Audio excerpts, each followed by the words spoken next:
공소방도 복 있는 사람이야. 평생에 2번씩이나 국수를 먹이고. 그 둘째 각시는 천하일색이니 죽어서 다시 저런 일색으로 태어난다면 12번 죽어도 한이 없겠다. 여자는 이물보다도 그저 자식 내기를 잘하구야. 큰댁은 왜 색시 때 일색 아니었남? 큰댁도 속 무던히 상하겠다. 여식이라도 하나 낳더라면 이런 꼴 안 봤을걸. 젊은 대장장이 여편네인데 그 녀석이 글쎄 소가 탐이 나서 여편네를 팔게 됐대나. 그만둬요. 말하지 않아도 다 안다니깐. 증근히 내뺀 곡절이며 뭐며 다 알아요.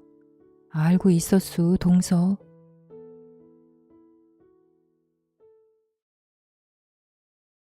공제도가 소금을 받아오던 날 마을 사람들은 그의 자랑스럽고 호기로운 모양을 본량으로 마을이 샛길까지 줄레줄레 올라갔다. 새참 때는 되었을까. 전놀이가 지난 후에 개나른한 육신을 잠시 쉬고 싶은 생각들도 있었다. 마을이라고는 해도 듬성한 인가가 산허리 군데군데 셀 정도로밖엔 들어서 있지 않은 펑퍼짐한 산골이라 이쪽 저쪽의 보리밭과 강낭밭에서 흰 그림자들이 희끗희끗 일어서서는 마을 위로 합이나 한 것 같이 모여들었다. 소가 2필에 콩 넉섬을 싣고 갔었겠다. 소금인들 흐뭇히 받아오지 않겠어. 반반으로 바꿔도 2섬일 테니 소금 2섬은 바위보다 무겁거든. 참말 장에서 언젠가 한번 소금섬을 접은 일이 있으니까 말이지만. 바닷물로 만든다던가. 바다가 멀다 보니 소금은 비상보다 귀한걸. 공서방도 해마다 고생이야. 봄이 되면 소금바지에 먼 길을 떠나는 남한리 농군들이 각기 소 등어리에 콩섬을 싣고 마을길에 양양하게들 늘어서는 습관이던 것이 올해는 거방 가까운 읍내에 가서 받아오기로 한 까닭에 어쩌다 공제도 한 사람이 남아버렸다. 원주 땅 문막은 서쪽으로 300리나 떨어진 이웃 고을의 나루였다. 양구더미를 넘고 횡성 벌판을 지나 더딘 소를 몰고는 꼭 나을 길의 길이었다. 양구더미를 넘는 데만도 너끈히 하루가 걸리는 데다가 굼틀굼틀 굽으로 들어가는 무인지경의 영은 깊고 험존해서 울창한 참나무 숲에서는 대낮에도 도적이 났다. 썩은 아름드리 나무가 정정히 쓰러져 있는 개울가에 검게 탄 자리는 도적이 소를 잡아먹은 것이라고 행인들은 무시무시해서 머리털을 솟구면서 수군거렸다. 문막나루 강가에는 서울에서 한강을 거슬러 올라온 소금섬이 첩첩이 쌓여서 산골에서 나온 농군들과의 거래로 복잡거리고 떠들썩했다. 대개가 콩과 교환이 되어서 이 상류지방에서 바뀌어진 산과 바다의 산물은 각기 반대 방향으로 운반되는 것이었다. 흥정이나 잘 돼서 후하게 받은 소금짐을 싣고 다시 양구더미를 무난히 되돌아 넘어 멀리 자기 마을의 산골짝을 바라보게 될 때 제도는 비로소 숨을 길게 뽑았다. 내왕 열흘이나 걸리던 먼 길에선 번번이 노독을 얻었고 육신이 나르니 피곤해졌다. 소금바지는 수월한 노릇이 아니었다. 강낭밭에서 풀을 뽑고 있던 안증근이 삼촌의 마중을 나가려고 호미를 던지고 골짜기로 내려와 사람들 틈에 끼었을 땐 산 너머 무이리까지 마중 갔던 제도의 사촌아오 공제실은 한 걸음 먼저 산길을 뛰어 내려오면서 얼마간 흥분된 낯빛이었다. 자네들도 놀랄라. 내 세상에 원 300리나 되는 문막길을 가서 제도가 뭘 실어오는 줄 아나? 소 2필에 산더미 같은 소금발이 싣고 오겠지. 별거 싣고 오겠나? 소 등어리가 부러져라고 무거운 소금섬으로야 1년을 먹고도 남겠지. 두 필이었겠다 확실히. 그 두 필의 소가 한 필이 됐다면 이건 대체 무슨 조화일런가. 그리고 그 한 필 잔등에도 무엇이 타고 오는 줄 아나? 소금섬 대신에 그럼 그 망아리나 싣고 온단 말인가? 그 망아리, 똥항아리다. 사실 똥든 항아리 싣고 오는 폭밖엔 더 돼. 열흘 동안이나 온 철을 건들거리고 제일 바쁜 밭일의 고패를 버리고 떠나서 원 그놈의 소갈머리라니. 대체 무슨 곡절이 있기에 제실이 이렇게 설레누 하고들 있는 판에 바로 당자인 제도의 자태가 산길 위에 표현이 나타났다. 옳지. 하고 입을 벌리면서 사람들은 눈알을 굴렸다. 한필 소의 곱비를 끌고 느실느실 걸어오는 제도의 모양은 자랑스러운 것인지 낙심해 하는 것인지 짐작했던 것보단 의젓한 데다가 끌고 오는 소 허리에는 한 사람의 여인이 타고 있는 것이었다. 먼 눈에도 부유스름하게 하얀 단정한 자태이다. 가까워 옴에 따라 얼굴 모습이 차차 뚜렷이 드러날 때 사람들은 모르는 결에 수성거리며 소근소근 짓거리기들 시작했다. 제도는 여인을 위로나 하는 듯 연애 쳐다보면서 무엇인지 은은히 말을 던지는 꼴이 가깝게 보니 낙심하는 것이 아니라 자랑스러워함을 알 수 있었다. 조그만 소금섬이 여인의 발 아래 비죽이 내다보인다. 새로 얻은 색시라나 40중년에 2번 장가라니 망년도 분수가 있지. 암만 해도 마을 사람을 웃길 징조야. 제실은 좀 여겨드리라는 듯이 자중을 휘둘러 보면서 눈에 핏대를 세우고 빈정거린다. 그럼 기어코 소원 성취네 그려. 첩첩하고 잠꼬대같이 외이더니 자식 없는 신세가 돼보면 무리는 아니렸다. 송씨 몸에서나 생긴다면 몰라도 후회 없는 것 같이 서운한 일은 없거든. 이렇게 제도의 편을 드는 것은 같은 자식 없는 서름의 강량감이었으나 그런 심정은 도대체 제실의 비유에는 맞지 않았다. 지금부터라도 큰 댁 몸에서 늦내기로 생길지도 모르는 일이거니와 첩의 몸에서라고 어김없이 있으리라군 누가 장담하겠나.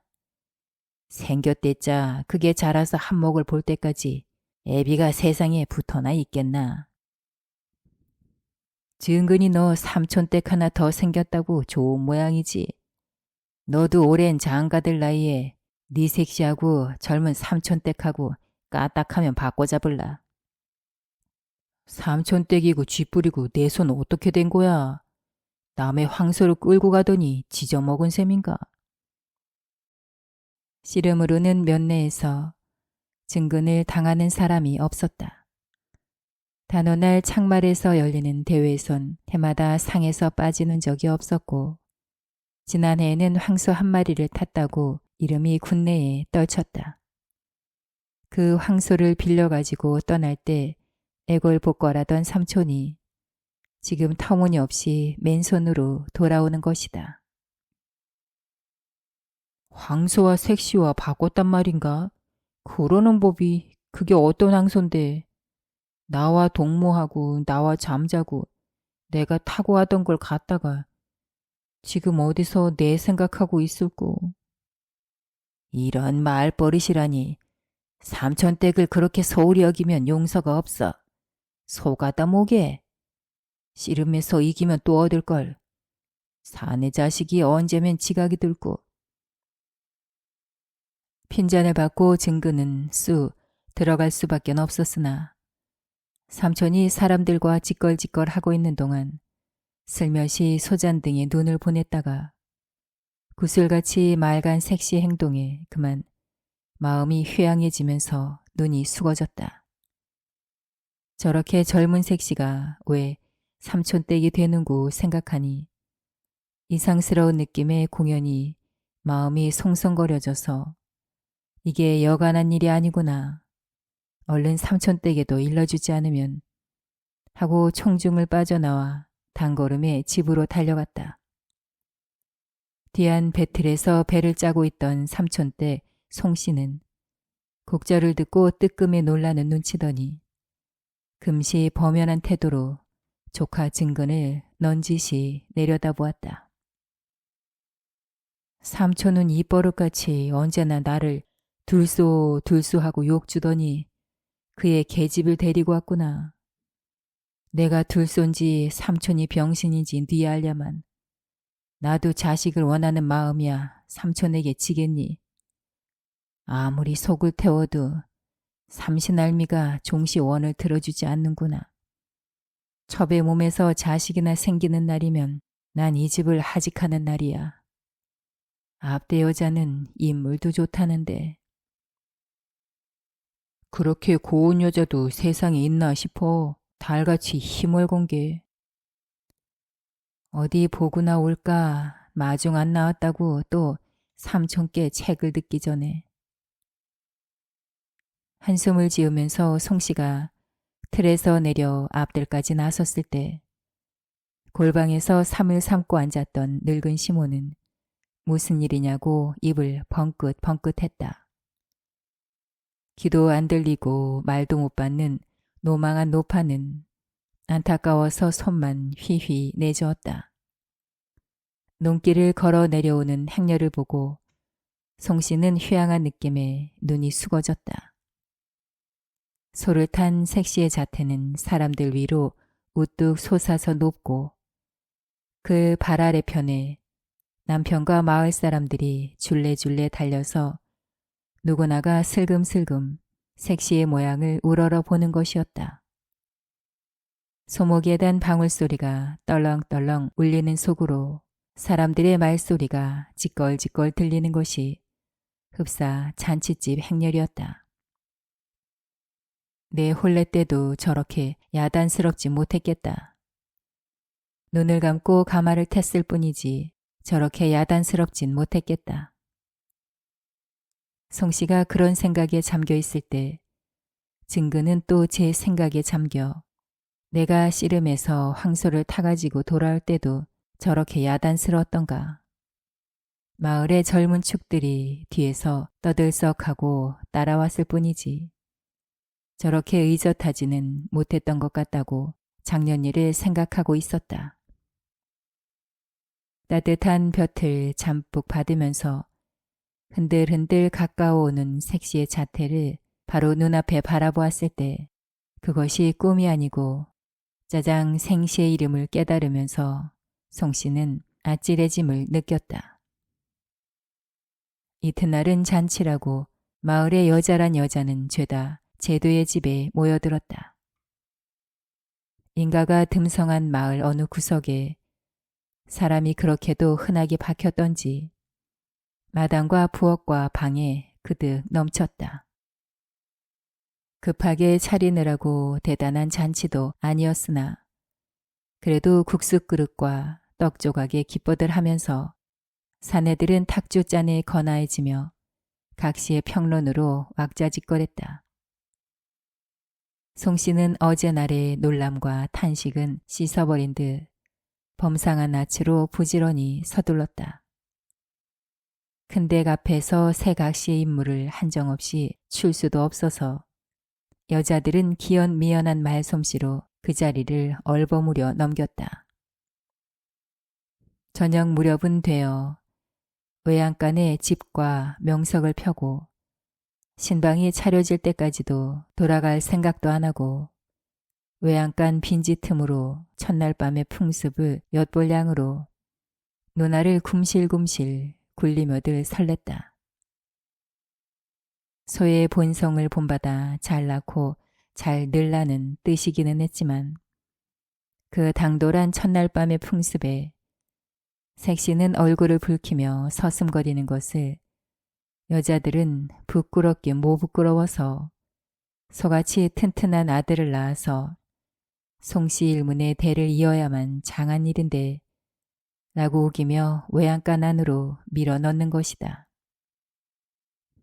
늙은 신랑이 이도 겸연쩍은 듯이 고개를 숙이고 그 뒤를 따라 들어간 후 빈지를 닫고 나니 사내들은 주춤주춤 헤어져 혹은 집으로 가고 혹은 다시 사랑방으로들 밀렸지만 여자들은 찹찹스럽게 외양간 주위를 빙빙 돌리면서 젊었을 시절의 꿈들을 생각해내서는 벙글벙글 웃고 킬킬거리면서 수선들을 떨었다. 얼른들 좀 와봐요. 촛불이 꺼졌어. 공소방도 복 있는 사람이야. 평생에 2번씩이나 국수를 먹이고 그 둘째 각시는 천하일색이니 죽어서 다시 저런 일색으로 태어난다면 12번 죽어도 한이 없겠다. 여자는 이물보다도 그저 자식 내기를 잘하구야. 큰댁은 왜 색시 때 일색 아니었남? 큰댁도 속 무더니 상하겠다. 여식이라도 하나 낳더라면 이런 꼴 안 봤을걸. 어딜 갔는지 아까부터 까딱 자태가 안 보이니. 송씨는 남모르는 결에 집을 나와 뒷골 우물 둔지에 와 있었다. 질성단에 정한 물을 떠놓고 그 앞에 무릎을 꿇고 요 10년째 아침 저녁 한 번도 걸은 적이 없는 기도를 올리고 있었다.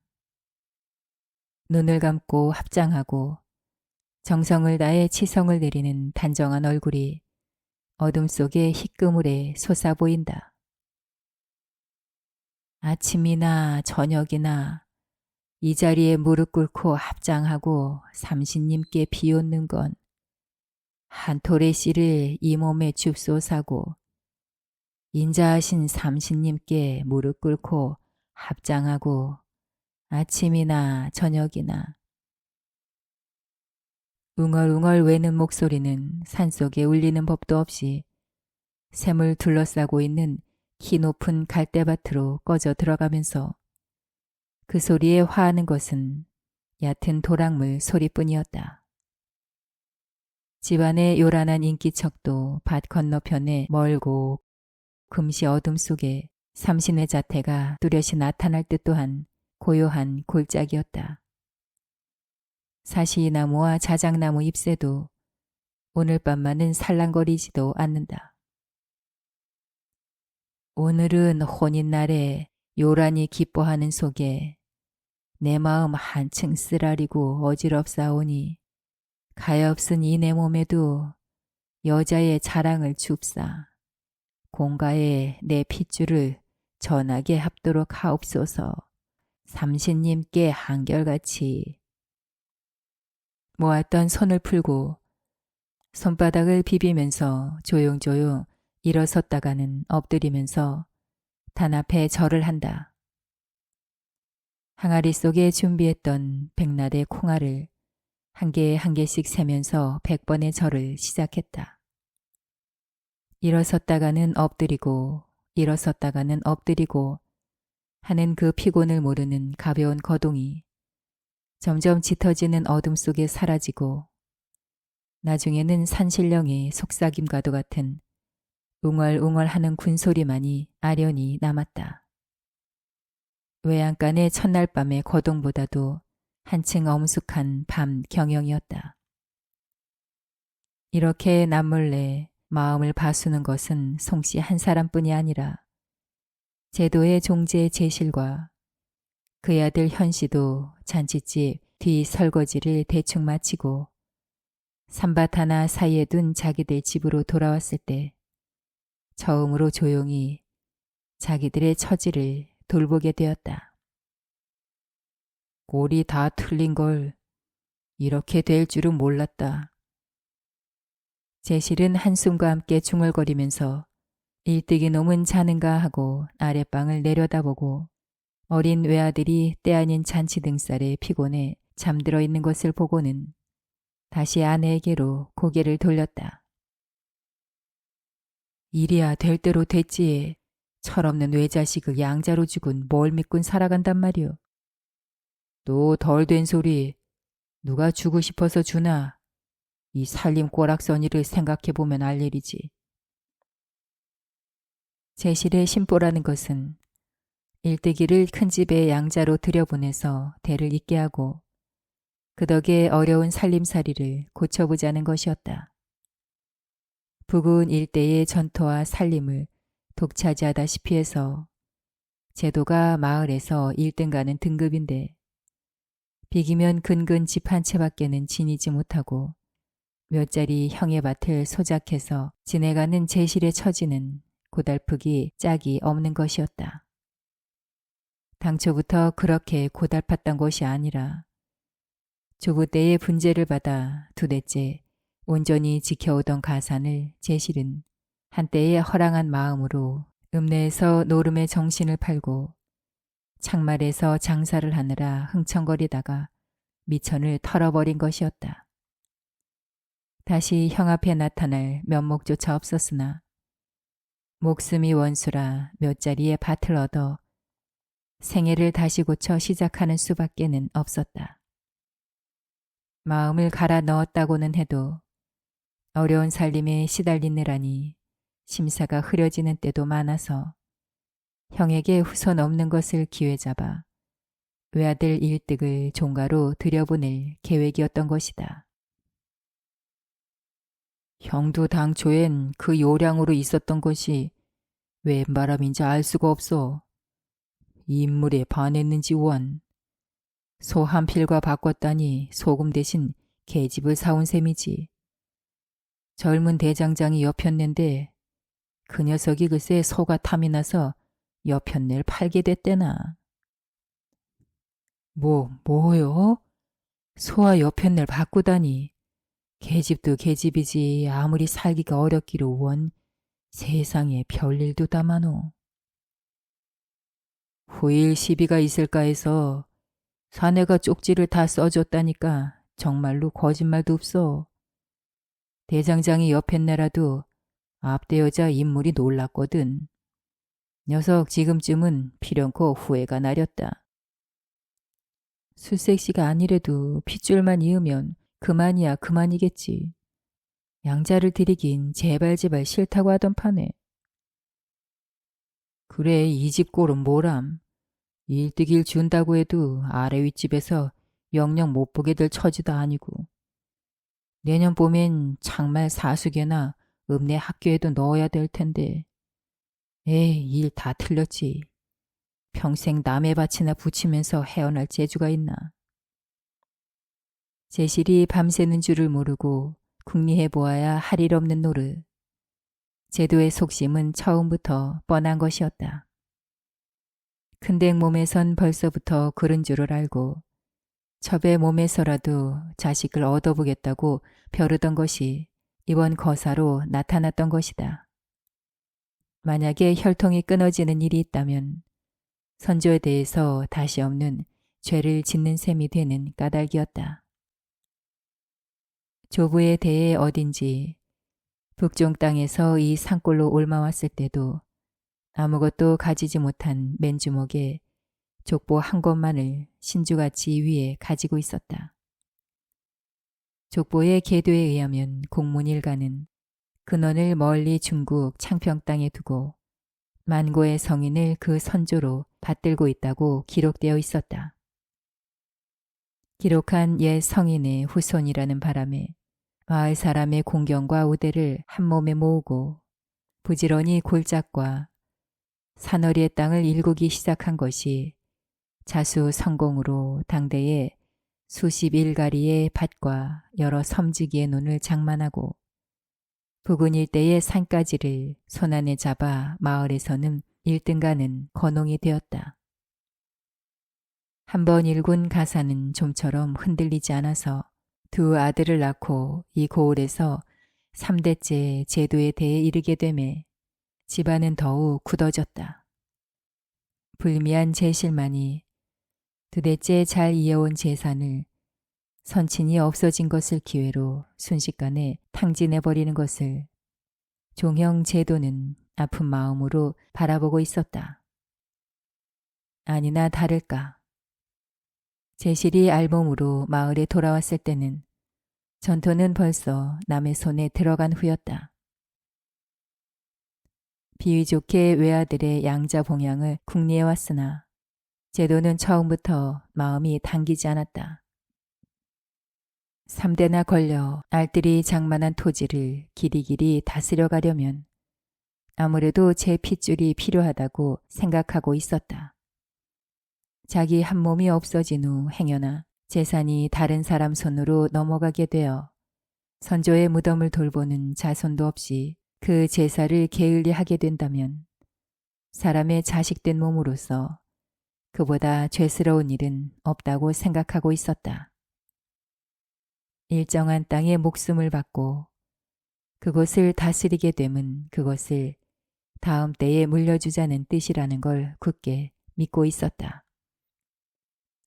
될 수만 있으면 먼 타관에서 인연을 구해왔으면 하고 해마다 봄이 되어 소금맞이를 떠날 때마다 그 궁리이던 것이 문막 나루턴 산에서 자란 그의 눈을 혹하기에 넉넉했다. 어쩌다가 올해는 바로 그 소원이 이루어진 것이었다.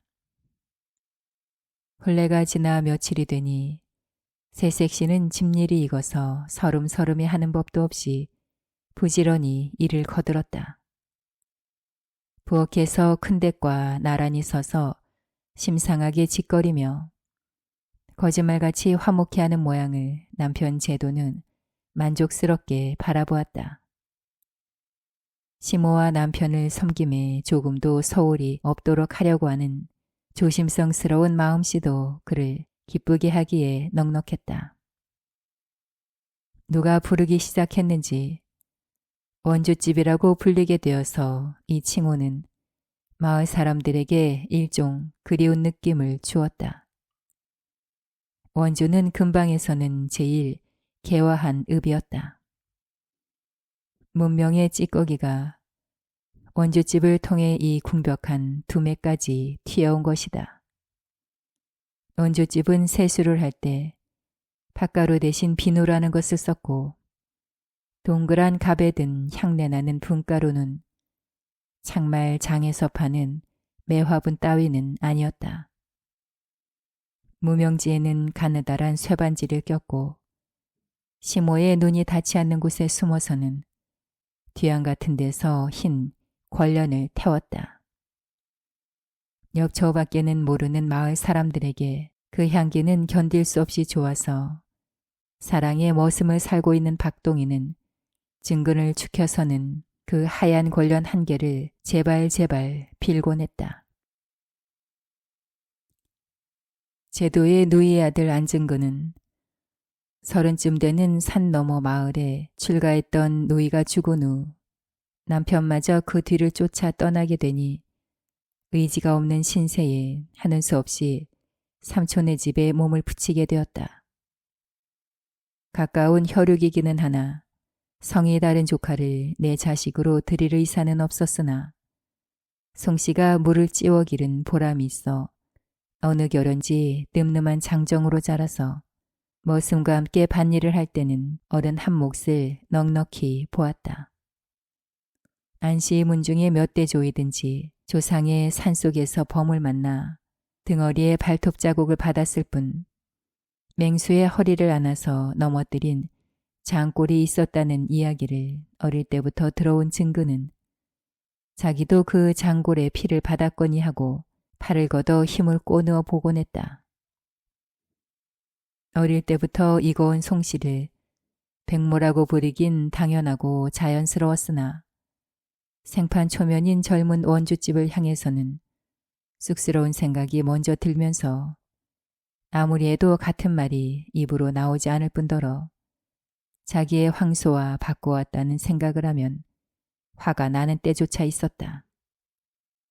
날이 지날수록 송씨는 기운을 못 차리면서 진종일 안방에 박혀 있거나 그렇지 않으면 배틀에 올라서 북을 덜거덕거리면서 길쌈내기로 날을 보내곤 했다. 그 쓸쓸한 자태가 증근의 가슴을 애는 듯도 해서 원조집 잔소리나 삼촌의 책망을 받을 때마다 백모를 막아주고 싶은 생각뿐이었다. 어느 날 저녁 무렵 증근이 나무찜을 지고 돌아와 보니 부엌에서는 백모와 원주집이 한바탕 겨루고 있었다. 저녁 준비로 그릇들이 어지럽게 놓인 부엌 바닥에 산발한 머리채를 마주잡고 떠들썩하고 노려댔다. 아침 저녁으로 시중을 들러오는 현씨는 어쩔 줄을 모르고 서성거리면서 아궁 밖에 기어나온 불 끄트머리도 건사하지 못하고 일뜨가 얼른 가서 삼촌들을 데려오지 못하고 뭐라니 하며 쉰 목소리로 어린 것을 꾸짖을 뿐이었다. 누가 소처럼 일하려고 이 두매로 왔다든 넌 종일 배틀에만 올라 엎드리고 있으니 물을 깃고 여물을 끓이고 부엌 설거지라고 혼자 손으로 이 큰 살림을 어떻게 보란 말이야. 하고 원주집이 입술을 파랗게 떨면서 소리를 치는 것을 보면 일이 고되다는 불평인 듯 싶었다. 호강하자는 첩이더냐. 잘난 체 말고 너도 좀 시달려봐야 두매 맛을 아느니라. 나도 놀고만 있는 게 아닌데 일감마다 남의 맘을 콕콕 찌르느니 가사리 같으니. 하고 백모는 대꾸하면서 한데 얼려서는 함께 나무 건볼 위에 쓰러졌다. 찬장을 닫힌 바람에 기명들이 왈그렁 댕그렁 바닥에 쏟아졌다. 연이 둘 쏘면서 심술은 고작이지. 큰대기라고 장한 채 나둥그러진 건 너지 누구야. 이럴 줄 알았으면 누가 이 산골로 올까. 300리나 되는 이 두매 산골로. 이 말에 백모는 불같이 발끈 달아서 이 몸에서 피를 뱉으면서 무엇이 어쩌고 어째 또 한 번 짓거려봐라. 또 한 번 그 혓바닥을 빼버릴 테니. 소리소리 지르며 법석을 치기는 했지만 제분에 못 이겨 제 스스로 탁 터지고야 말았다. 둘소라는 말같이 그에게 아픈 욕은 없었다. 더 싸울 기력도 잃어버리고 자기 서름으로 흐크 흐느껴 우는 소리를 듣고 시모가 방문턱까지 기어나와 그 아닌 꼴들에 놀라 입을 벙긋벙긋 열면서 손을 내저으나 흥분된 두 사람에게는 벌써 어른의 위엄도 헛것이었다. 증근이 쫓아 들어가서 두 사람을 해쳤을 땐 널려진 부엌 바닥도 볼만은 했지만 산발하고 옷을 찢고 피를 흘린 두 사람의 꼴은 차마 보기 어려운 것이었다. 현씨도 덩달아 울면서 코를 훌쩍거렸다. 그날 밤 송씨의 자태가 없어진 채 늦도록 나타나지 않았다. 원주집만을 달래고 있던 제도도 비로소 웬일인가 하고 집안은 또 설레기 시작했다. 배틀에도 없고 방앗간에도 없다면 대체 어디로 간 것일까? 하고 제도와 증근은 물론 제실부보와 박동희까지도 나서서 초롱에 불을 켜들고 샘물 둔덕지부터 뒷산을 더듬어도 안 보인다. 점점 불안해져서 패를 놓아가지고 묘지 근처와 골짜 개울가를 샅샅이 찾아보기로 했다. 증근은 혼자서 어둠 속에 초롱을 휘저으면서 행여나 나뭇가지에 들여온 식은 시체를 만나면 어쩐 후 겁을 잔뜩 집어먹고 슬금슬금 턱물 방앗간 안을 엿보았을 때 깊은 구석 벼섭 앞에 웅크리고 앉은 백모의 모양을 보고 주춤 뒷걸음질을 쳤다. 마음을 다구지게 먹고 달려가 보니 나뭇가지에 목은 안 맸을 망정 꼼짝 요동 안 하고 눈을 감은 채 숨결이 가쁜 모양이다. 조그만 항아리가 구르고 독한 간수 냄새가 코를 찔렀다. 소금섬 아래에 받쳐두었던 항아리에 간수를 먹은 것임을 알고 증거는 끔찍한 짓도 했지 하고 황망히 설레면서 무거운 몸을 일으켜 등에 업고 급히 방앗간을 나왔다. 건너편 뒷산 허리에 번쩍번쩍 움직이는 초롱불들이 보였지만 소리를 걸지 않고 잠자코 논두렁길을 걷고 있으려니 몸더위로 등허리가 후끈해오면서 그 무릎 아래서 20년 동안이나 양육을 받아온 백모를 이제 자기 등허리 없게 된 것을 생각한즉 이상스러운 느낌이 생기면서 알 수 없이 잔잔우룩해지는 마음에 엉엉 울고도 싶었다. 그게 증근이냐? 밤바람에 얼마간 정신을 차렸는지 백모는 가느다란 목소리로 간신히 짓거렸다. 왜 아직 목숨이 안 끊어졌을까? 둘소하지만 난 둘소가 아니야. 아무도 말할 수 없지만 알고 보면 삼촌이 불용이란다. 무일이 무당이 내게 가만히 떼어주었어. 아주머니야 뭐가 나쁘겠수. 원주집 소갈머리가 글렀지. 앞대서 왔다고 도판 잘난 척하고 툭하면 싸움 걸고 하면서. 원주집이 아이를 낳을 줄 아니? 두고 보렴. 삼촌이 불용이야. 다 삼촌의 허물이야. 아무도 그런 줄 모르니 태평이지. 아이고 가슴이야 배야. 아마도 벨이 끊어졌나 보다. 이렇게 뒤틀리지엔. 마음을 든든히 잡수세요. 세상이 다 알게 될 일이니. 간수가 과했던 까닭에 송씨는 몹시 볶이고 피를 토하며 자리에 눕게 된 것이 반달가량이 지나니 차차 누그러지는 날씨와 함께 의외로 속히 ንም실하고 일어나게 되었다. 허전허전에는 하면서도 별일 없었다는 듯 시침을 떼고 원주집과 심상하게 짓거리면서 일을 거두는 품이 또다시 평온한 날로 돌아가는 듯 보였지만 뒷동산 밤꽃이 피기 시작할 무렵에 송씨에게는 쇠약한 몸 걱정이 아니라 한꺼번에 마음을 잡아 흔들고 속을 뒤집히게 하는 일이 생겼다. 어느 결인지 원주집 몸이 무거워진 듯 음식도 잘 받지 않고 헛구역질만 하면서 자리에 눕는 날이 많아진 것이었다. 설마 그럴 수야 있을까 하고 마음을 태평히 먹고 있었던 것만큼 송씨는 벼락이나 맞은 듯 정신이 휘둘리면서 멍하니 한자리에 주저앉아 일어날 기맥조차 없어지는 때가 있었다. 현씨가 달래면 간신히 일어나서 원망하는 듯이 하늘을 우러러보는 그 초췌한 자태는 차마 볼 수 없어서 제실은 하루는 창말에서 용하다는 점쟁이 한 사람을 데리고 왔다.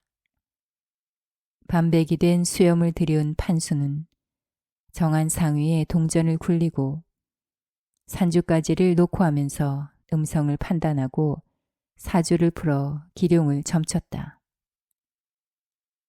괴가 좋소이다. 걱정할 것 없어 하고 한참 후에 감은 눈을 꿈쩍거리고 비죽이 웃으면서 결과를 고했다. 길한 날을 받아 동쪽으로 70리를 가 100날 동안 고산 치성을 들이면 그날부터 서조가 있어 옷 같은 동자를 얻는다는 괴이다. 길사는 빠를수록 좋은 법이니 하루라도 속히 내 말을 쫓으소. 판수는 자랑스러운 낯으로 수염을 쓰다듬었다. 지금까지 아무 관상쟁이도 사주쟁이도 안 하던 말을 이렇게도 수월하게 쏟아놓을 젠 필연코 팔자에는 있나 보다고. 송씨는 반생 동안 그날같이 반가운 적이 없었다.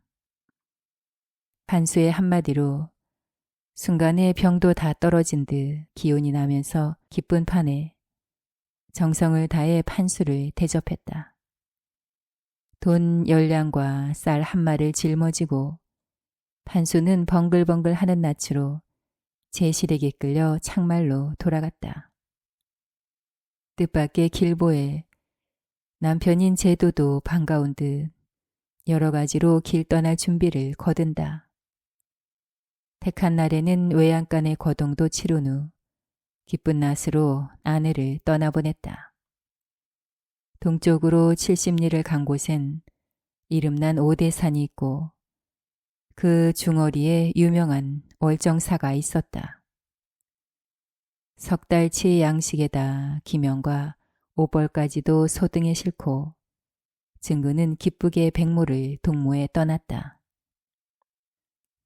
송씨들이 떠난 후 농사가 바쁜 때라 집안은 어지럽고 복잡거리긴 했으나 근대과의 옥신각신이 빈 것만으로도 원주집은 시원해서 아무 데서나 권련을 푹푹 피우면서 거릴 것 없이 내로라고 활개를 폈다. 제실의 한 집안이 죄다 오다시피 해서 일을 거두는 까닭에 부엌일도 송씨와 어릉대고 있었을 때와 같이 고된 것은 아니었고 송씨 앞에선 어려워하는 현씨도 원주집과는 허름한 생각에 뜻을 잘 맞춰주는 까닭에 모든 것이 탈없이 되어나갔다. 단지 밭일이 너무 고되어 조밭에 풀 뽑기, 산밭에 손질, 논에 갈 꺾기 등으로 손이 부족해 제도와 박동인 죽을 지경이었지만 고대하고 있던 증거는 의외로 빠르게 떠난 지 열흘 만에 돌연히 돌아와서 장정들을 반갑게 했다. 떠날 때보단 풀이 죽어서 맥이 없어 보이는 건 필연코 노독의 탓이려니 생각하고 어떻던가 먼 길이라 되지. 박동희가 물으면 돌아보지도 않고 경없는 듯이 딴전을 보는 것이었다. 산하니 오대산같이 큰 산이 있을까? 아름드리 박달나무와 참나무가 빽빽이 들어서서 낮에도 범이 나올 지경이요. 절에는 불공운 사람들이 득실득실 끌어서 산속이라도 동네와 진배 없고 스님이 여러 가지로 돌봐주는 덕으로 방도 안 커놓고 새벽 첫닭이 올 때 일어나서 세웅에 매를 지어가지고는 불당에 올라가 부처님 앞에 100번 절을 한다나. 100번씩 100날 100일 불공을 드린대. 내가 아는 건 그것뿐이야. 타가 물 먹더니 너 아주 어른 됐구나. 올 때 진부장터 봤겠지? 강릉가는 신장로가 나서 창말보다 크다던데. 그거 말고 신장로는 한없이 곱게 뻗친 위를 우차가 늘어서고 자동차가 하루에도 몇 번씩 달아난다네. 자동차 처음 보고 뜨끔해서 길가에 쓰러졌네. 돼지같이 새까만 놈이 돼지보다도 빠르게 달아나거든. 우레 같은 소리를 지르면서. 세상이 넓지. 마당 같은 넓은 길을 걷고 있노라면 이놈의 산골로 다시 돌아올 생각이 없어져. 어디든 먼 데로 내빼고 싶다고. 너 말도 늘고 생각도 엉큼해졌구나. 수작이 아주 어른이여. 어느 결인지 어른이 됐어. 목소리까지 굵어진 게. 박동희가 어깨를 치는 바람에 정신없이 짓거리던 증거는 주춤하면서 몸을 비틀고 외면한 채 밭 있는 쪽으로 달아났다. 그 뒷모습을 바라보며 정말 녀석이 달라졌어. 전엔 저렇게 수줍어하고 어색해하지 않더니 얼굴도 좀 빠진 것이 하고 박동희는 모를 일이라는 듯 고개를 갸웃거렸다.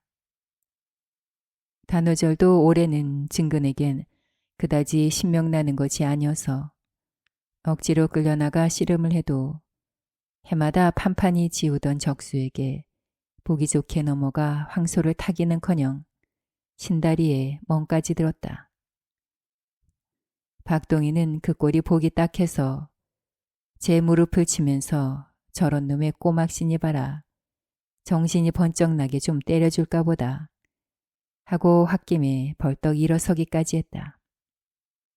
이날 증근은 생전 처음으로 장판 술집에 들어가 대중 없이 술을 켜고 잠뿍 저물어서야 집으로 돌아왔다. 삼촌인 제도가 너 요새 웬일이냐 잔뜩 주렵이 들어 기운을 못 차리는 것이 말 못할 걱정이나 있느냐고 물어도 대답 없이 고개를 숙인 채 어두운 길을 더듬어 뒷산으로 올라가 버렸다.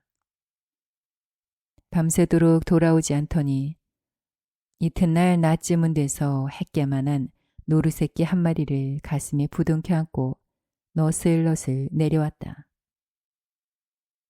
산에서 밤을 새운 것이다. 한잠을 자려고 쌀이나무 숲을 속으로 들어갔을 때 마침 그 자리가 노루집이어서 놀란 새끼들이 소리를 치며 껑청껑청 뛰어났다는 것이었다. 어둠 속을 쫓아가서 기어코 한 마리를 잡아 안고 숲속에서 하룻밤을 새웠다는 것이다. 잃은 새끼를 찾는 어미노루의 울음소리가 밤새도록 골짜기에 울렸다고 한다. 증거는 그날부터 뜻밖의 노루 새끼로 말미암아 얼마간 기운을 차린 듯 사람의 새끼보다도 귀엽거든 잘 먹여서 기를 테야 하고 외양간 옆에 조그만 울을 꾸민다. 쌀이 잎을 뜯어다 먹인다 하면서 반나절을 지우곤 했다. 겁을 먹고 비슬비슬하던 노루도 점점 사람을 가리지 않으며 저녁 때쯤 되니 쌀이도 잘 받아먹게 되었다. 일에서 돌아온 박동이는 그 꼴을 보고 어이없어서 산에서 자는 녀석이 어디 있니 밤새도록 얼마나 걱정을 했게 책망하며 씨름에 진 녀석이 노루 새낀 뭐야.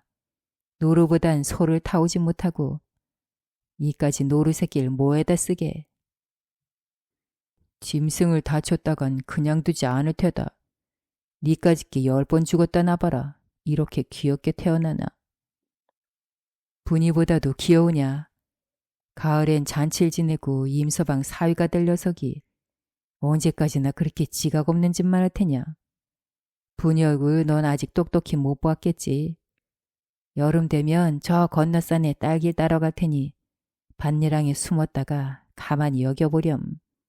첫눈에 홀짝 반할라. 잔소리 작작해. 분이를 누가 얻는다든. 그렇게 탐나거든. 왜 네 색시나 사무렴. 두맨 놈이 큰 소리한다. 욕심만 부리면 누가 장하다든. 그렇지 않으면 마음에 드는 사람 따로 생겼나. 너 요새 눈치가 수상하더라. 어디 좀 만져보자. 얼마나 컸나. 언제 색시를 얻게 되겠나. 이 미친놈이 지랄이야.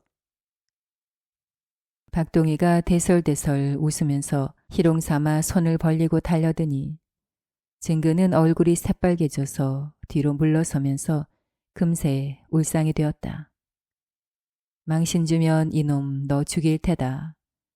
떨리는 손으로 진정 낯을 쥐어드는 것을 보고는 박동희도 실색을 해서 이번엔 자기 편에서 도망을 갔다. 살기를 띤 증근이의 눈을 보니 소름이 끼치고 겁이 났다. 산골의 여름은 빨라서 모가 끝난 후 보리를 걷어들이고 나니 골짜기에는 초목이 울창해지고 산에는 나무가 우거져서 한결 답답하게 되었다. 옥수수 이삭에서는 붉은 수염이 자라고 삶은 사람의 키를 훌쩍 넘게 되어 마을은 깊은 그림자 속에 잠기고 공시일가는 밤나무와 돌배나무 그늘에 온통 덮일 지경이었다. 장마가 져서 큰 물이 난 후로는 볕이 따갑게 쬐기 시작해서 마을 사람들은 쉴 새 없는 일에 무시로 땀을 철철 흘렸다. 제실은 피곤할 땐 모든 것이 성가시고 귀찮아서 바둑에 하염없이 앉아선 생각에 잠기곤 했다. 언제쯤 몸이 무겁다면 벌써 일뜨기한테 소망을 걸 수도 없게 되어 앞으로의 근 반생 동안을 어떻게 고달프게 지낼 것인고 하고 눈앞이 막막해졌다. 차라리 다 집어치우고 금전판을 가든지 그렇지 않으면 앞대에 가서 뜬벌이를 하든지 하는 것이 옳겠다고 박동희와 마주 앉아선 한없는 궁리에 잠겼다. 아내 현 씨는 그런 남편의 심중을 헤아릴 까닭도 없어서 큰 집에 박혀서는 원조집과 부산하게 서두를 뿐이었다. 제도는 장마 때 터지는 볼살을 막느라고 덤비다가 흙탕물 속에서 가시를 밟은 것이 덧나 부은 발로 꼼짝 못하고 누워있던 것이 바소를 달궈서 지진다, 풀뿌리를 이겨서 바른다 하는 동안 차차 낫기 시작해 지금에는 일어나 걸어 다니게까지 되었다. 달포 동안 방에 번듯이 누워 점점 불러가는 원주집의 배를 바라보는 건 더 없는 기쁨이기는 했으나 다시 일어나 근실거리는 두 팔로 몰린 일을 시작하는 것도 또 없는 기쁨이었다. 밭속에서 혹은 산 위에서 멀리 집안에서 움직이고 있는 아내의 모양을 바라보는 것도 흥겨운 일이었다. 흥이 과해서 하루는 아닌 변이 생기고야 말았다. 수상한 아내의 모양을 보고 허겁지겁 산에서 뛰어내려온 것이었다. 건너 산골짜기에 칡넝쿨을 뜯으러 가 있었던 제도에게 점심이 지나고 사내들은 밭으로 나간 후에 조용한 집안이 멀리 내다보였다. 문득 안뜰에 조그만 그림자가 움직이더니 주위를 살피듯 슬금슬금 안방으로 들어가는 것을 보고 그것이 박동희인 줄을 알았을 때 뒤켠 조이밭에 가 있어 할 녀석이 아닌 때 무슨 까닭인고 하고 제도는 숨을 죽이고 바라보았다. 한참이나 있다가 박동희가 ንም실하고 방에서 나오는 뒤로 원주집이 권련을 물고 따라 나오는 것을 보고 제도는 눈이 뒤집힐 듯 노기가 솟아 부르르 육신을 떨면서 지게도 칡넝쿨도 내버린 채 허둥지둥 골짝을 뛰어내려왔다. 아내를 믿고 지내오지 않은 것은 아니었으나 한번 의심하기 시작하니 환장이나 할 듯이 마음이 뒤집히는 것이었다. 둘이 아무리 방패막이를 해도 마음이 듣지를 않아 물풀의 나뭇가지로 번갈아 물매를 때리니 아내는 청하길래 적삼을 잡아매주고 내친김에 권련을 한 개 주었다는 것 이상으로 입을 열지 않았다. 나중엔 도리어 짜증을 내면서 이렇게 욕을 받으려면 차라리 고향으로 나가겠노라고 주섬주섬 세간을 거두는 것이었다. 그래도 제도는 노여움이 풀리지 않아 기어코 여물을 써는 작두날에다 박동희의 목을 밀어넣고 다짐을 받을 때 박동희는 비로소 손을 빌고 눈물을 흘리면서 고했다. 사실은 그렇게 허물을 지은 듯이 보여 원주집에다 억울한 죄를 씌워 그를 집에서 내쫓자는 계책이었다는 것. 그 계책에 제도가 옳게 걸려왔다는 것. 그 모든 계책은 제실의 뜻과 지침에서 나왔다는 것이었다. 제도도 놀랐지만 원주집도 그런 훌책 속에 깜쪽같이 얽혀 들어갔음을 알고 어이가 없어서 못된 녀석들 하고 이번엔 박동희를 책하기 시작했다. 제도는 겨우 마음이 가라앉으면서 밤낮 남모를 궁리에만 잠겨있는 제실이 녀석이니 그럴 법도 하겠다고 박동희를 시켜 곧 불러보았지만 제실은 그렇게 될 줄을 예료하고 서인지 밭에도 집에도 자태가 보이지 않았다. 그날부터 종시 집에 돌아오지 않았다. 아마도 어느 금전판이나 먼 앞대로나 간 것이려니 생각할 수밖에는 없었던 것이 며칠 후 창말로 장보러 갔다 온 사람 말을 들으면 술집에서 여러 날이나 곤드레만드레 뒹굴고 있더니 깊은 사내가 치성을 들이고 삶을 찾아보겠다고 하루는 표현이 흥정리 심산으로 들어가겠다는 것이었다. 삶을 캐서 단번에 천금을 쥐자는 생각이지만 그런 바르지 못한 심청머리에 삼신산의 불사약이 그렇게 수월하게 눈에 띌 줄 아나 하고 제도는 도리어 측은히 여겼다. 남편을 잃어버린 현씨의 서름은 남모르게 커서 갤 줄 모르는 눈자위를 벌겋게 해가지고는 어린 것을 데리고는 큰 집에 들어 박히다시피 했다.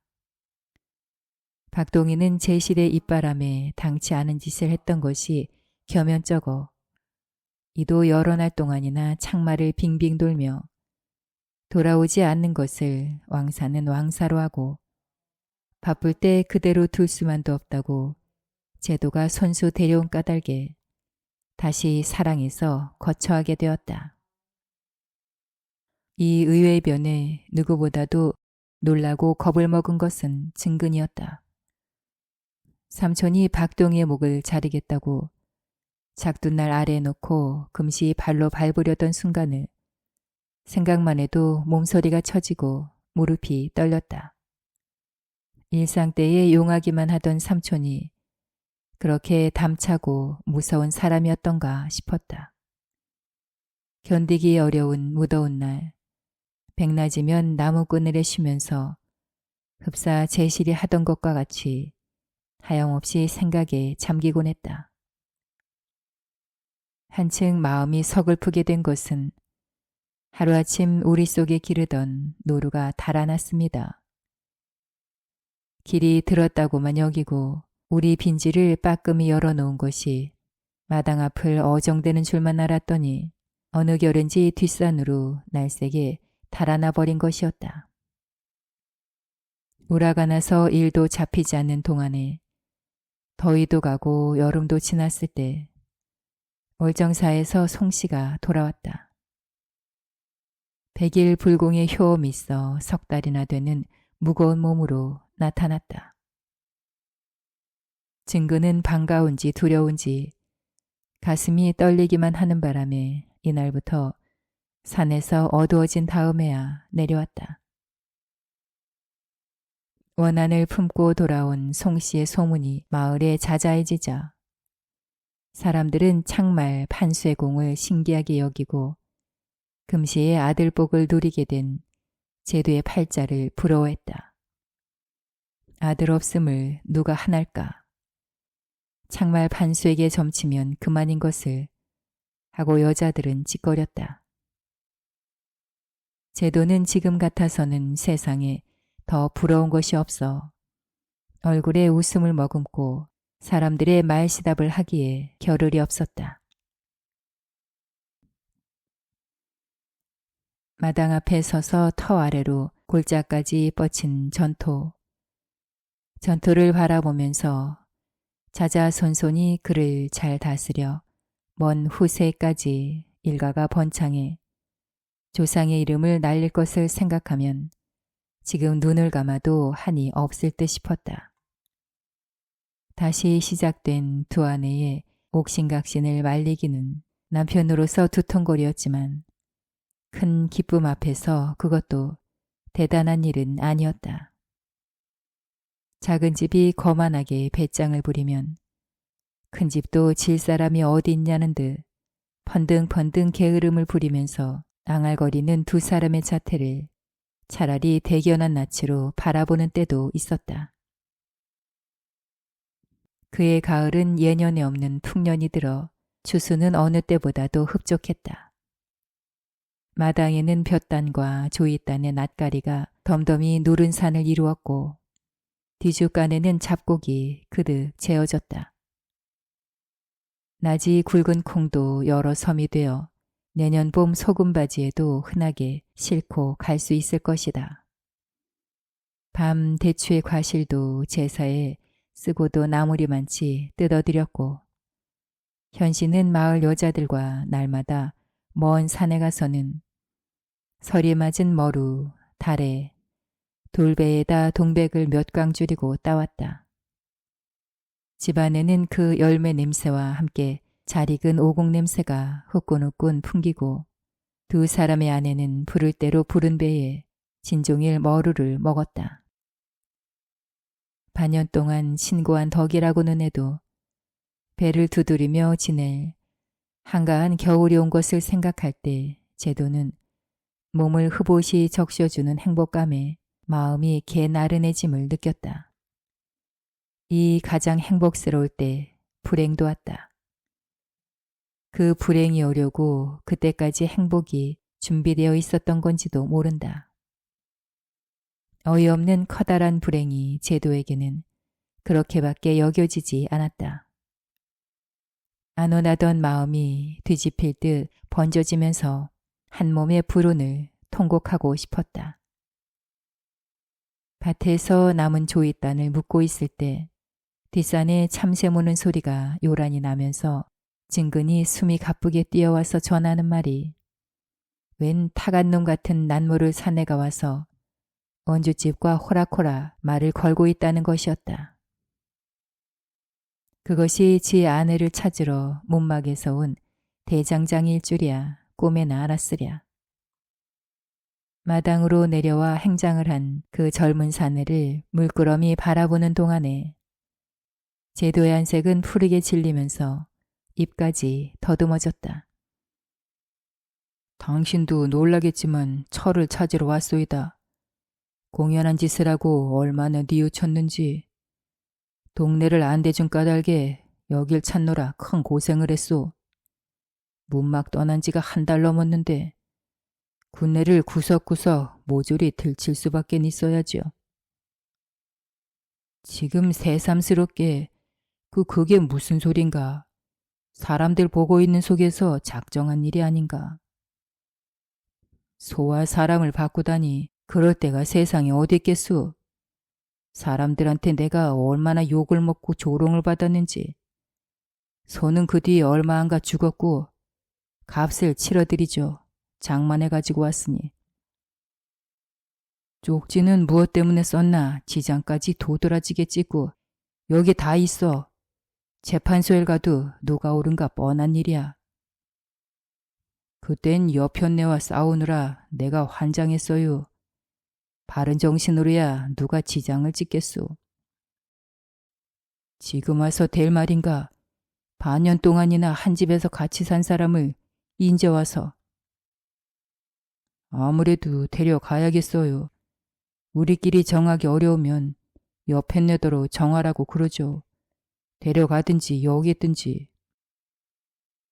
사내는 자신 있는 듯이 여자 편을 보았으나 지난날의 아내는 반드시 그 뜻을 받아들이려고 하는 것도 아니었다. 변변치 못하고 게으른 대장장이에게 시집가 몇 해 동안이나 맛본 신고란 이루 헤아릴 수 없었다. 그렇다고 그 자리에서 제도에게 두말 없이 몸을 맡길 수도 없는 노릇. 그도 난처한 경우에 서게 되어 그 의외의 변에 제도와 함께 안색이 푸르게 질리고 벙어리같이 입이 열리지 않았다. 나도 차차 자식 생각도 나고요. 내 자식 내 얻어가는 데야 무슨 말하겠소. 제 핏줄이 아몬들 어떻게 한단 말이오. 누구 자식이라고? 농이냐 진정이냐. 괜히 더 노닥거리다간 큰일 날라. 거짓말인 줄 아슈. 쪽지 쓸 땐 벌써 2달째 됐을 때라오. 애미에게 물어보시오. 나 같은 죄인은 천하에 없어요. 무엇이라고? 대체 그게 놈이. 제도는 금시에 피가 용솟음치며 앞뒤 분별을 잃고 아내의 옷섭을 쥐어 잡는 동안 원주집은 고개를 숙인 채 한마디도 없이 안으로 뛰어 들어가 버렸다. 이게 대체 무슨 일이란 말인고 하고 제도는 사내를 때려눕힐 기력도 없이 제 스스로 그 자리에 쓰러질 듯도 했다. 모든 것이 꿈이었구나 하고 미칠 듯이 마음이 뒤집혔다. 등신같이 허전허전한 몸으로 이튿날 사내와 함께 창말로 재판을 갔으나 주재소에서도 면소에서도 낡은 쪽지를 펴들고 두 사람을 바라볼 뿐 이 괴이한 사건을 쉽사리 다루지는 못했다.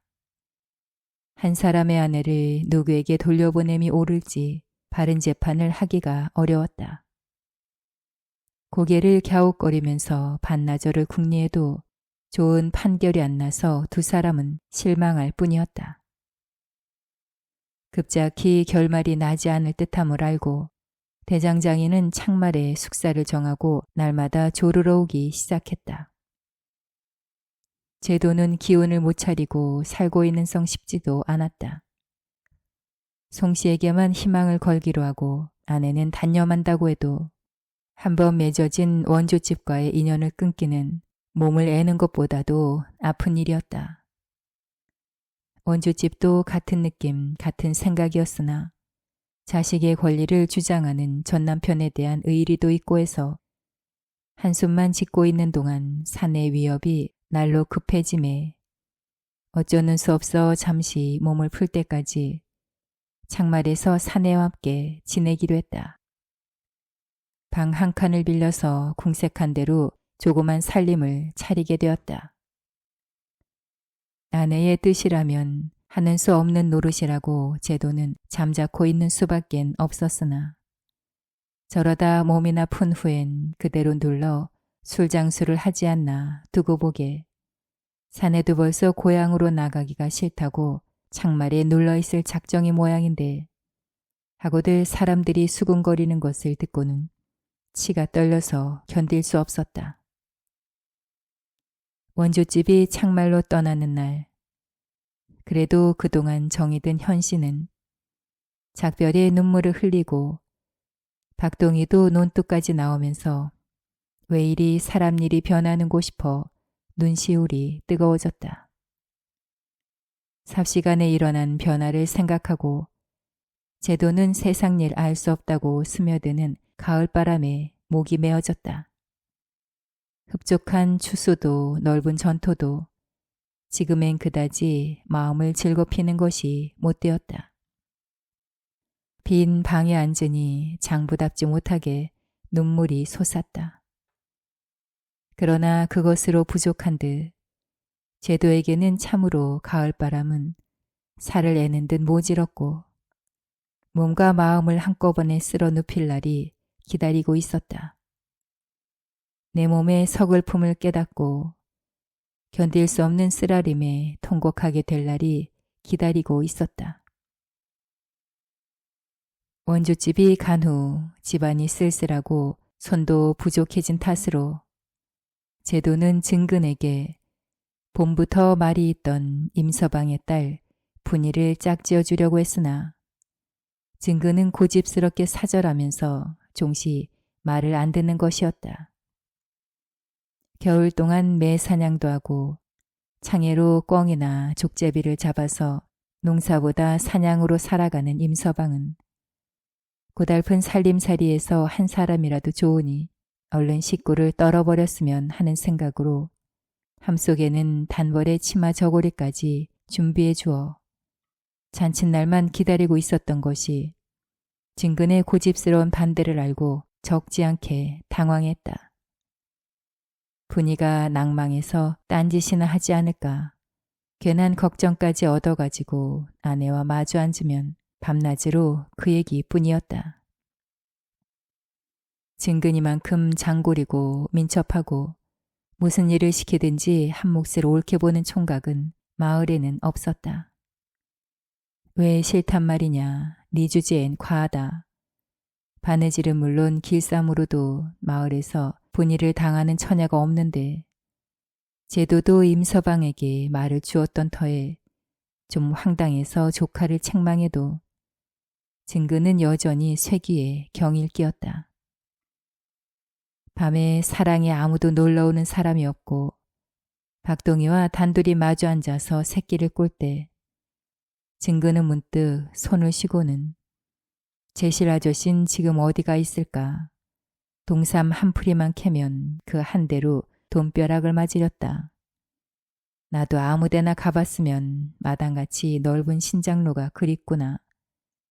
동으로 가면 강릉이요, 서로 가면 서울인데 아무데도 좋으니 가고 싶다면서 중얼거렸다. 너 제시래같이 내뺄 작정이구나. 그래서 분이도 얻지 않겠단 말이지. 박동희가 간음을 보면 증거는 그렇다고도 그렇지 않다고도 말하지 않고 멍하니 잠자코만 있었다. 그럴 때에 그 근심을 뜬 부드러운 눈동자에 박동희는 말할 수 없는 감동을 받으면서 그렇게 고운 눈은 지금까지 본 적이 없었던 것 같이 느껴졌다. 임서방이 사윗감으로 증근을 원하는 이유가 또 하나 있었다. 사냥의 재주가 자기도 못 미치게 놀라웠던 까닭이었다. 같은 눈 속에 창해를 고여 놓을 때에도 증근에게는 남모를 특수한 묘리가 있는 듯 모이를 다는 법이며 창해를 묻는 법이며 꿩이 흔하게 내릴 듯한 자리를 겨냥대는 법을 임서방은 오랜 경험으로도 알아낼 수가 없었다. 해마다 잡아들이는 꿩의 수요는 임서방보다도 훨씬 많았다. 증근은 그것을 장에 팔아다가는 한겨울 동안 모으면 돼지 한 마리 살값이 되었다. 그런 증근에게 자기의 묘리까지도 가르쳐 주어 그 고장에서 제일 가는 사냥꾼을 만들겠다는 것이 임서방의 원이었다. 그해 겨울만 해도 증근은 뜻밖의 큰 사냥을 해서 임서방을 놀래켰을 뿐만 아니라 마을 사람들을 탐복시키게 되었다. 흥정리로 넘어가는 산비탈에 함정을 파고 커다란 곰 한 마리를 잡은 것이었다. 흥정리 산골에서 곰이 간간히 산을 넘어와서는 박곡식을 짓무르고 가는 걸 알면서도 창말에서 포수가 몰입꾼을 데리고 와도 한 번도 옳게 쏘지는 못했다. 증근은 여러 날이 걸려 거의 우물 깊이나 되는 함정을 파고 그 위에 건부를 덮어두었을 뿐 그 사나운 짐승을 여반장으로 잡은 것이었다. 봄 다니는 길을 잘 살펴두었던 것이요. 함정 위에는 옥수수 이삭을 묶어서 달았다. 실족을 한 짐승은 깊은 함정 속에서 밤새도록 구슬프게 울었다. 아침에 증근은 사람을 데리고 커다란 돌을 함정 속에 굴려 떨어뜨려 짐승의 한 목숨을 끊었다. 마을은 그날 새해나 된 듯이 요란스럽게 떠들썩했다. 죽은 짐승을 끌어내 집 마당까지 들여왔을 때 10리나 되는 무일이 꼭대기에서까지 농군들이 몰려왔다. 조상의 범과 싸워서 이긴 장사가 있었다더니 그 후손은 곰을 잡았구나 하면서 반나절을 요란들 떨었다. 곰은 당일로 창말 소장사가 사다가 도수장에서 헤쳐본 결과 커다란 웅담이 나왔다고 증근은 거의 소 한 필값을 받았다. 곰 한 마리 잡는 편이 1년 농사 짓기보다 낫다고 남한리 젊은 축들은 부러워했다. 증근의 자태가 사라진 것은 그날부터였다. 흥정이 잘 됐으니 성의 한턱 쓰라고들 졸라도 그날만은 한 모금도 술을 안 먹고 눈이 희끗희끗 날리는 장판을 오르내리면서 집으로 갈 생각은 안 하더니 그 길로 사라져버렸다.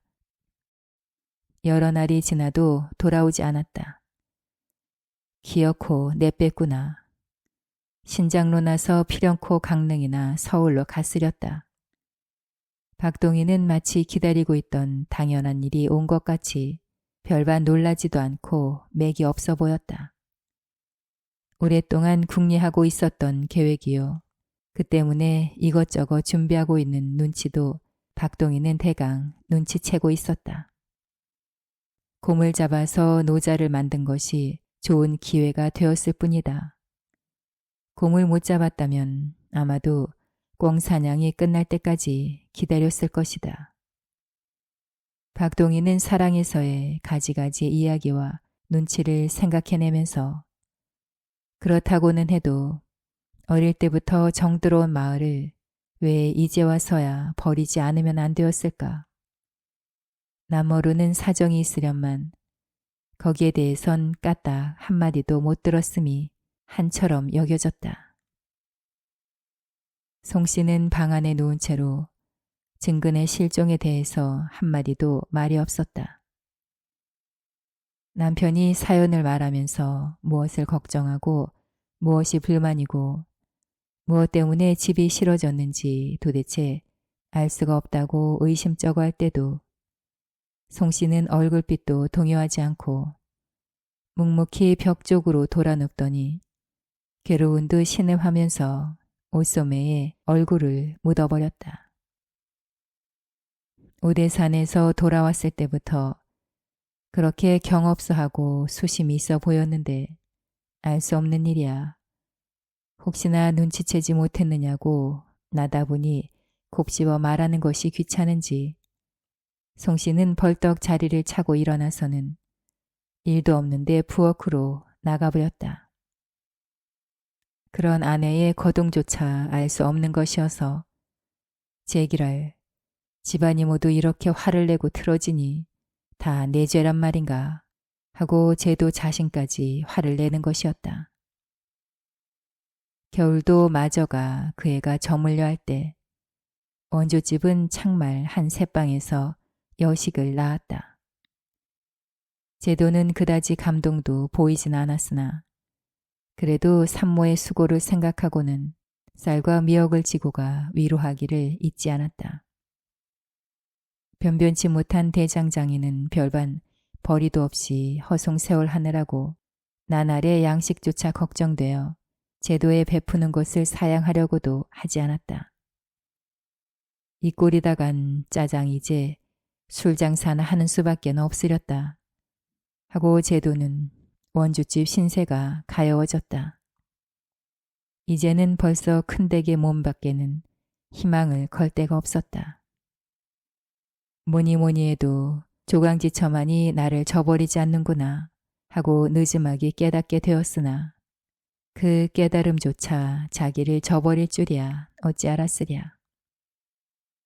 원주집보다는 석 달이 떨어져 다음해 춘3월 날씨가 활짝 풀리기 시작했을 때 송씨도 몸을 풀었다. 창말 판수가 장담한 것 같이 옷 같은 동자였다.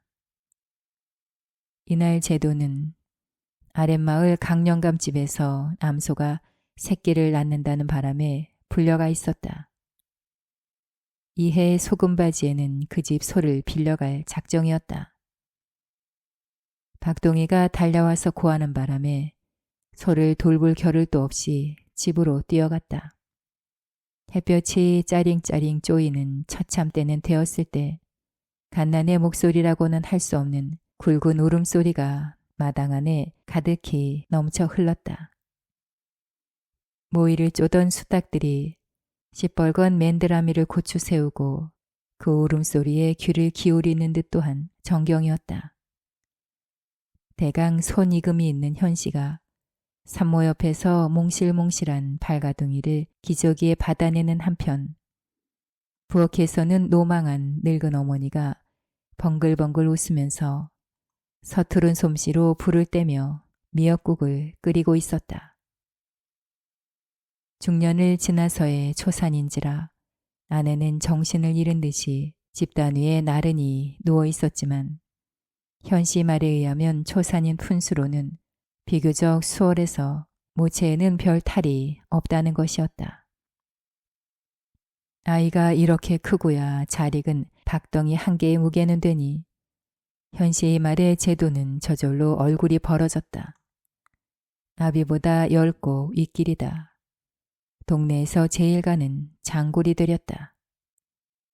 기쁘겠다고 충충대는 바람에 웬일인지 거짓말 같은데 이렇게 끔찍한 복이 정말일까. 하늘에서 떨어진 것 같이 지금 와서 이런 복덩어리가 굴러들다니 꼭 거짓말만 같아 하고 제도는 아이같이 찌꺼렸다. 경사든 날에 쓸데없는 말을 하는 법이 아니라우. 정말이고 말고 요런 몽실몽실한 애기가 요게 왜 정말 핏줄이 아니겠수. 불공을 들인 효험이 있어서 삼신 할머니가 주신 거지. 받은 이상은 정성껏 공들여 길러야만 해. 현씨는 익숙한 말씨로 일러 듣기면서 삼신께 바치는 삼신주머니라고 흰 무명자루에 정미 한 대를 넣어서는 벽구석에 걸어두었다. 제도는 늦게 얻은 그 외아들을 만득이라고 이름 짓고 마을로 돌아다니면서 자랑스럽게 외치곤 했다.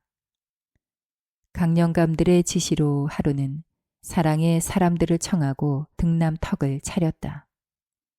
돼지까지 잡고 혼례때 잔치에 미치지 않게 놀랍다고 얼굴들을 불글에 물들여 가지고 칭찬들이 놀라웠다.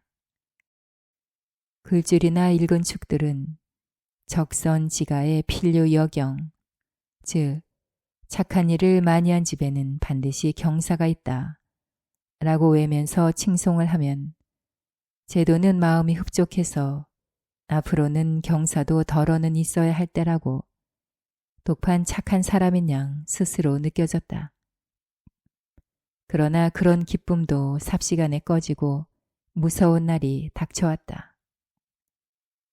4월이 되니 제도는 문막으로 소금바지를 떠나려고 빌려온 소를 걸려도 보고 섬에 콩도 데워놓고 하면서 문득 원주집을 생각해보곤 하는 때였다. 산후 한 달이 되어 간신히 일어나 앉게 된 아내가 어느 날 무엇을 생각했는지 또 간수를 먹은 것이었다.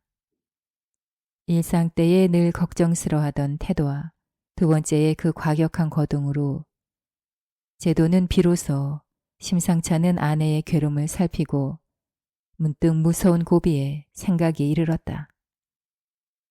그러나 그것을 밝혀볼 겨를도 없이 겨우 달이 넘은 아이가 돌연히 목숨을 끊었다. 아내가 다시 소생되어 난 것쯤으로 치울 수 없는 커다란 상처를 주었다. 그 하루살이 같은 목숨을 받은 내 자식을 바라보는 한편 겨우 한 달로 어미로서의 생애를 마치고도 그다지 슬퍼하는 양이 없이 차라리 개운해하는 듯이 누워있는 아내를 바라보는 동안에 제도에게는 어찌된 서슬인지 문득 한 가지 무서운 의혹이 솟아올랐다. 어미가 말하는 것 같이 정말 병으로 급히 목숨을 버린 것일까 하는 밑도 끝도 없는 당돌한 생각이 솟자 그 자리로 슬픔도 사라지면서 무서운 느낌에 소름이 쭉 끼치면서 정신없이 방을 뛰어나와 버렸다. 그 무서운 것에 다치지 말자는 요량이었다. 다쳤다가는 그 자리로 목숨이 막혀 쓰러질 것도 같았다. 소 등허리에 콩섬을 싣고 그 길로 문막을 향해 마을을 떠났다. 어느 해와도 다름없는 같은 차림이기는 했으나 지난 한 해 동안의 번거로운 변동을 치르고 난 오늘의 심중은 찢어질 듯이 아팠다.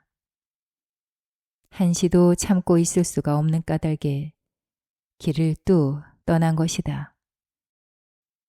다른 해와 다름없이 올해도 또 소금을 받아가지고 돌아올 것인가. 제도 자신에게도 그것은 모를 일이었다. 무슨 까닭으로 올해는 이렇게 담 떨어지는 일만 생길까? 꼭 10년 감수했어. 이 집은 대체 어떻게 되는 거야? 산의 꽃이라고는 없는 이 집은 일찍이 애비라도 돌아왔으면 좋으련만. 방에 송씨와 단둘이 남게 된 현씨는 거듭 당하는 궤변에 등골수라도 얻어맞은 듯 혼몽한 정신에 입을 벌리기도 성가셨다. 내가 얼른 죽어야 끝장이 나련만. 목숨이 왜 이리도 질긴지 끊어지지 않는구려. 지금 와선 목숨이 원수 같아. 송씨는 혼잣말같이 중얼거리고는 동서의 손목을 꼭 쥐면서 애끓는 눈으로 그를 바라본다.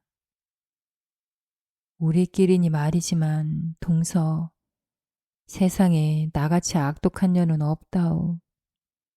동서가 들으면 이 자리에서 기겁을 하고 쓰러질 것 같아서 말할 수가 없구려. 현씨도 윗동서의 손을 같이 뿌듯이 잡으면서 말하지 않아도 다 안다는 듯 침착한 낯으로 쓸데없는 말을 짓거리지 않는 것이 좋을지 몰라. 내 생각하고 있는 것과 같을린진 모르니까. 동서, 저 자식은 잘 죽었다오. 세상에 이 집 가장같이 불쌍한 사람은 없어. 저 자식은 남편의 자식이 아니었어. 그만둬요. 말하지 않아도 다 안다니깐. 증근히 내뺀 곡절이며 뭐며 다 알아요. 알고 있었수, 동서. 불륜의 씨로 가장을 기쁘게 할래도 소용이 없나보. 팔자에 없는 건 어쩌는 수가 없나봐. 난 죄 많은 계집이요. 왜 얼른 벼락이 떨어져 이 목숨을 차가지 않는지 이상해 죽겠구려. 그렇게 되기만 기다리고 있는데. 말하다 말고 쓰러져 탁 터져버렸다. 현씨도 젖어오는 눈썹을 꾹 짜면서 동서의 애꿎은 팔자에 가슴이 휘답답해왔다. 소를 몰고 뒤도 돌아보지 않고 떠난 제도의 심중에 번쩍이는 무서운 생각도 이와 같은 것이었을까. 아내의 입으로 굳이 듣지 않아도 다 느끼고 있었던 까닭에 더 파묻지도 않고 황망히 집을 버리고 마을을 떠난 것이었을까. 며칠이 되어 제도의 소문이 마을에 퍼지자 젊은 축들은 모여서서 올해도 작년처럼 또 소장 등의 젊은 색시를 얻어 싣고 올까. 그 성품으로 다시 이 마을에 발을 들여놓을 줄 아나. 근본 있는 가문이더니 단지 하나 후손이 없는 탓으로 제도도 고생이 자심해. 그럼 그 집은 대체 어떻게 된단 말이에요? 알들이 장만한 밭과 산과 소 돼지는 다 어떻게 된단 말이에요? 하고들 남의 일 같지 않게 궁금해하는 것이었다.